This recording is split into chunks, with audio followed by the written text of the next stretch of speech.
Good morning, I'm Lisa, the first speaker of this presentation about the Elizabethan theatre. Now I want to introduce you what a theatre is.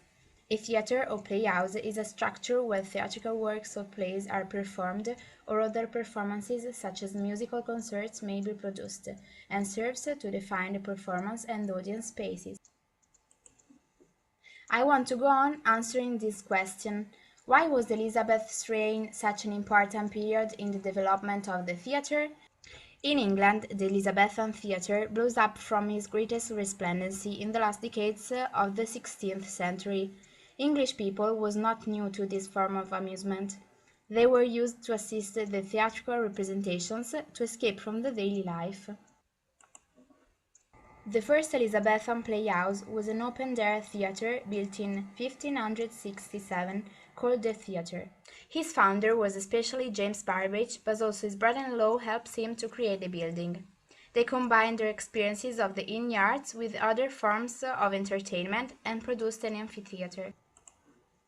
In 1593, London Theatre closed due to outbreaks of the bubonic plague in England, and in 1599 the Lord Chamberlain's men, Shakespeare's playing company, rebuilt the theatre and they called it the Globe, which became the most important center of performance. The motto of the theatre was Fere totus mundus exerceat histrionem, because all the world plays the actor, from Petronius, which had wide circulation in England in the Burbage time.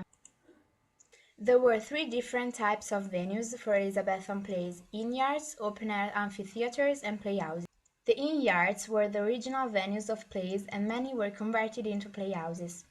The first plays of England were performed in the inn-yards. It began out when the traveling groups of actors would perform their plays in these yards. People would have to pay a small fee in order to watch the play. The bigger the audience at the inn, the more profits were made. In the Elizabethan days, the usual form of transport was on horseback, so all of the major inns had large cobblestone yards. The obvious progression was to stage the plays in the inn yard. They were surrounded by balconies which led to the rooms that provided lodging for travellers. The inn yards in London ceased to exist because of the fights that came as a result of so many people being in one place. The locals filed complaints to the officials, and the inn yards became more strictly monitored. In 1574, the City of London started regulating the inn yard activities that would have provided profits and a new idea of creating an amphitheatre outside the boundary of the City of London wall. The amphitheatres were generally used during the summer months because of the open roof.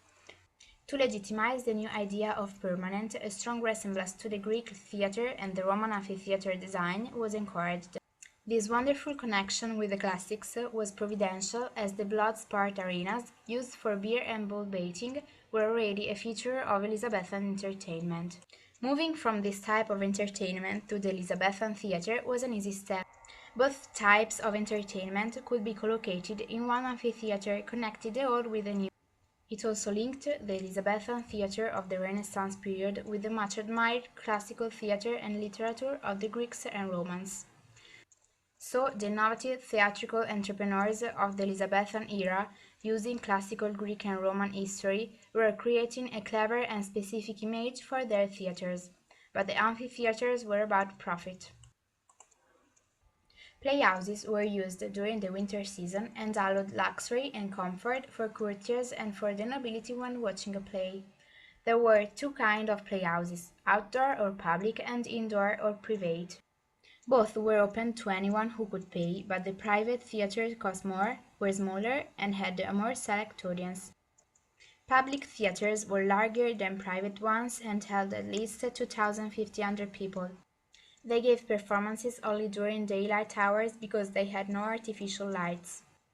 Private theatres were smaller roofed structures. They had candlelight for evening performances. Private theatres charged a higher price and were designed to attract a higher class audience. This is my conclusion, and now I give the floor to Valentina.